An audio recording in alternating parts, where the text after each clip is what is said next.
ನೋಡಿ ಸ್ನಾನ ಆಗಿನ ಏನೂ ಇಲ್ಲ, ಏನ್ ನಾರ್ಮಲ್ ಹಿಂಗೆ ಬರುತ್ತೆ.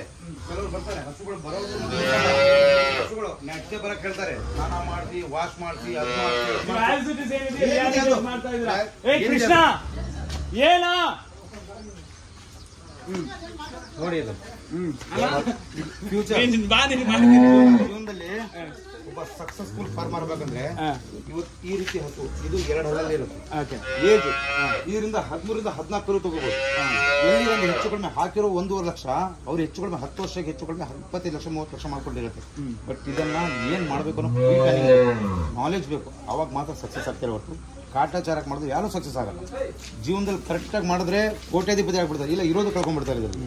ಇದ್ರಲ್ಲಿ ಮಾಹಿತಿ ಬೇಕು, ಇಲ್ಲಾಂದ್ರೆ ಪಡ್ಕೊಂಡು ಹಸು ತಗೊಳ್ಳಿ ಅಂತ ಹೇಳ್ತೀನಿ. ಈಗ ಯಾರೋ ಬಂದು ಅನ್ಎಕ್ಸ್ಪೀರಿಯನ್ಸು ಯಾವುದೋ ಹಸು ತೊಗೊಂಡ್ರು ನಾವು ಕೊಡಲ್ಲ, ಅವರ ಮಾಹಿತಿ ಆಧಾರದಲ್ಲೇ ಕೊಡೋದು ನಾವು ಹಸುಗಳು, ಇಲ್ಲಾಂದ್ರೆ ಸುಮ್ಮನೆ ಕೊಡಲ್ಲ ಹಸುಗಳು. ಆಯ್ತು, ಕಟ್ ಮಾಡಪ್ಪ.